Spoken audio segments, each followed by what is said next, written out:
Let's talk to Charlie Morgan of The Telegraph. Good morning, sir. Thanks a million for taking the call. Morning. Thanks for having me.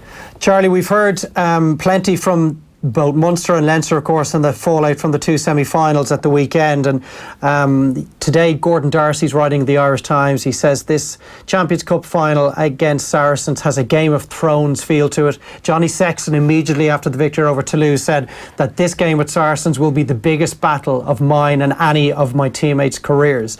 Huge statements. How is this final being described over there in the early aftermath of those two semi-finals? Yeah, kind of to a similar scale. It's going to be really exciting. I think since Mark McCall's been building this kind of dynasty fairly gradually with Saracens since he took over in 2010-11. Leinster won those first two Champions Cups.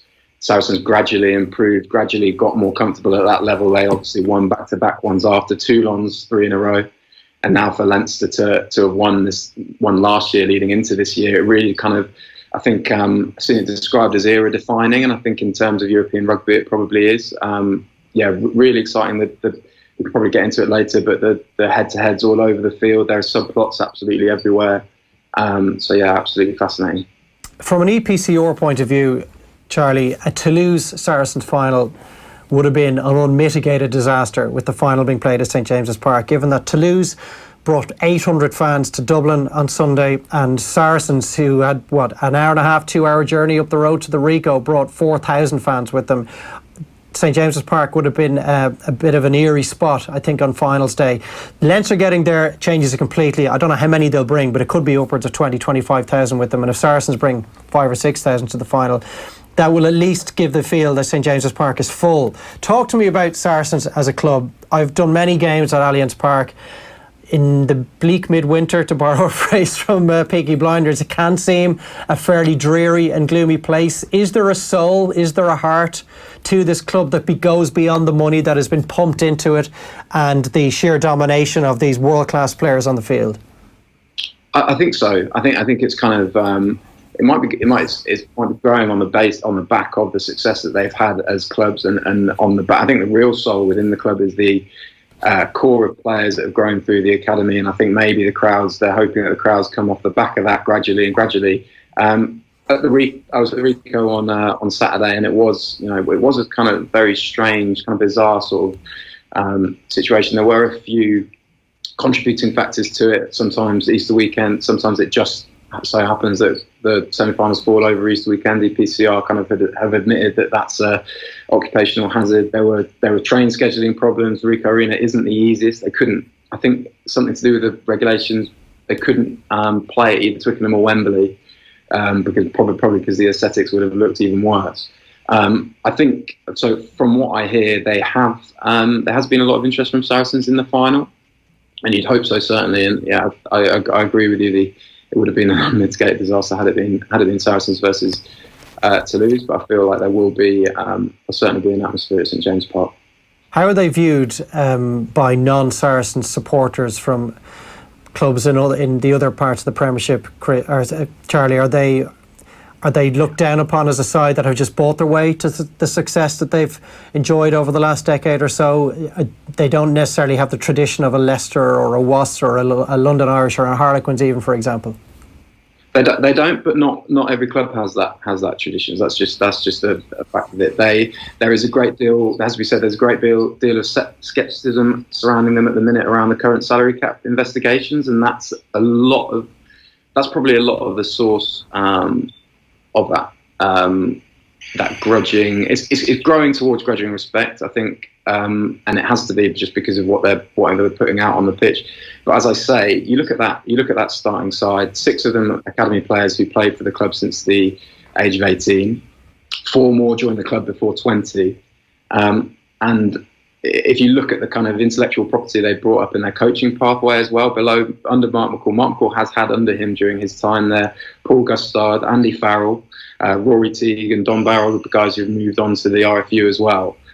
So on the field, there has to be that grudging respect because what they are achieving is so impressive.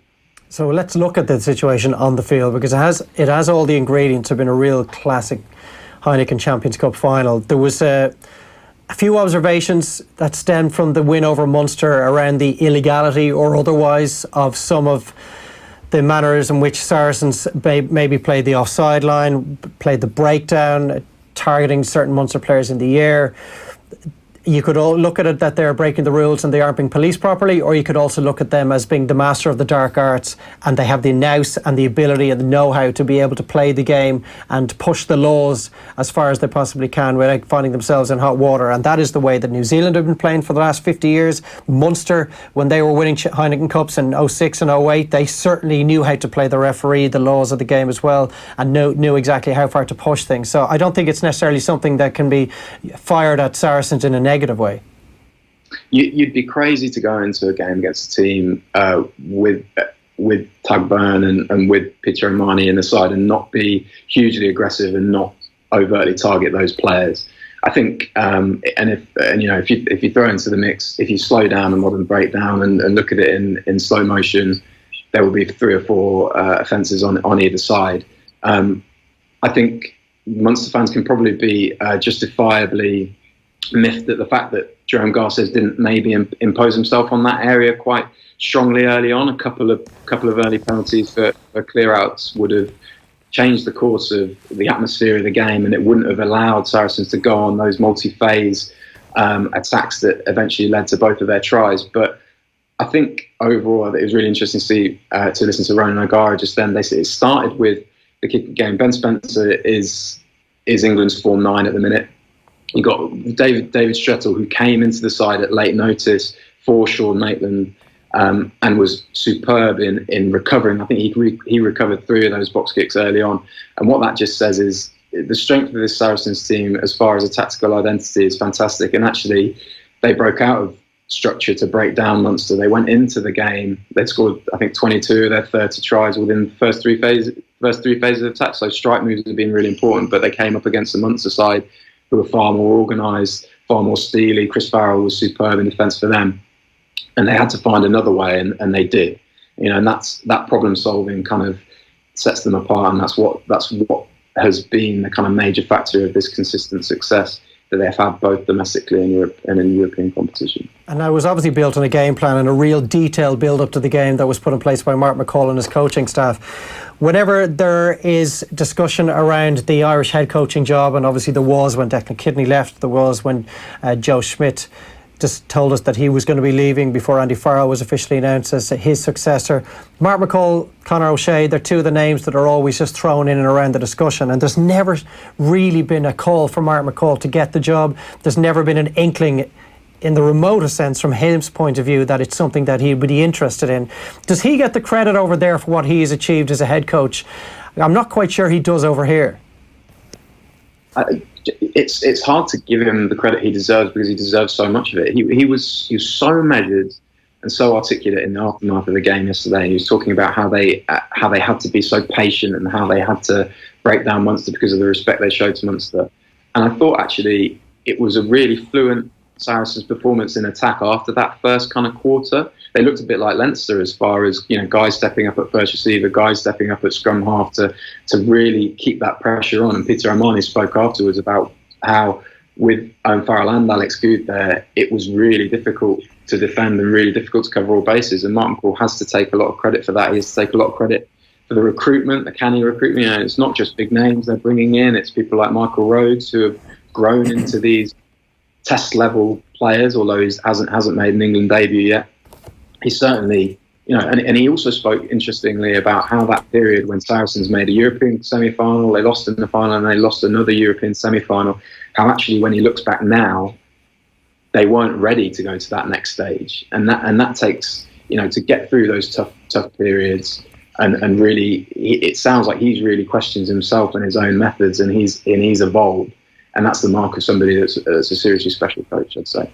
Finally, Charlie, let's look at this Leinster Saracens matchup, and all things being equal, let's assume that those players who played at the weekend will be available for the final. So I'm thinking of the likes of Sean Cronin, for example, who limped off with an injury. You would hope that Leinster won't suffer any further injuries. Both sides have pretty important, certainly Leinster have important Pro 14 ties before the final. Saracens are obviously very well placed as regards their place in the playoffs. they can afford to lose a couple of games and maybe put out a couple of second string sides and still finish in the top 2 in behind Exeter Chiefs. Maitland will be back, I assume, so that will be one addition. It's a bit harsh on David Strettle, but Maitland will probably be back in that starting 15. How do you see the two teams in terms of where they are in their standing and the game breakers that they have and some of the matchups that we're going to have to sift through in the build-up? Just absolutely fascinating. I think Leinster's performance against Toulouse was more dominant than probably the scoreboard suggested. They totally suffocated a team that had been electric in attack throughout. I just hope that it's won on the back of good kind of attacking sequences rather than just a total kind of whoever suffocates the most kind of more aggressively wins out. The game will take on that sort of a pattern, isn't it? That the two teams cancel each other out almost, and it's just going to be a war of attrition. The two packs beating each other to a pulp over the course of the 80 minutes, and it's down to the right boots of Owen Farrell and Johnny Sexton. Yeah, that's a complete possibility. But you look at how dynamic those packs are. I think although they are extremely strong, there's a lot of dynamism there. There's a lot of athleticism there. Maratoji against James Ryan. The next instalment of that is just fascinating. They both look right at the top of their games. I'm not sure Farrell and Johnny Sexton are quite at the top of their games, but that makes it more fascinating. Who problem solves the best? Who gets their side in the right areas of the field and that sort of stuff. It's excellent. The midfield's especially interesting. Whether Brad Barrett can get back to right at the top of the game, such talent for them.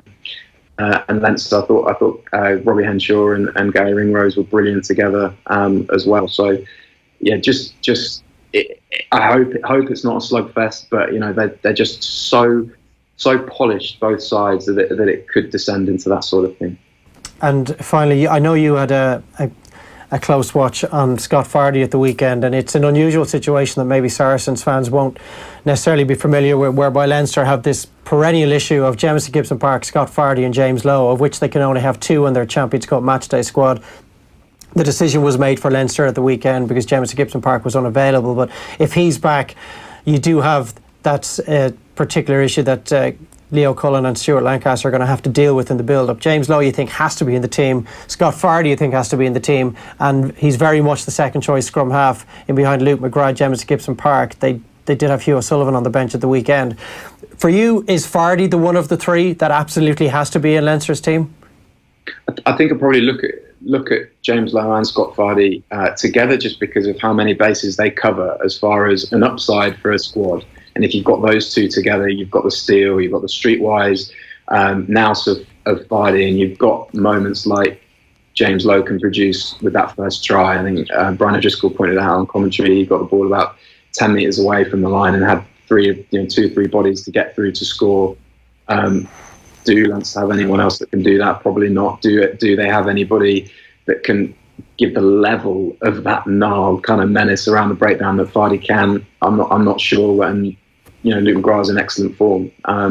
So I was surprised it was going to be any other kind of decision than that. So I would expect that's what Saracens will face. Charlie, thanks a million. We'll chat to you hopefully again before the game.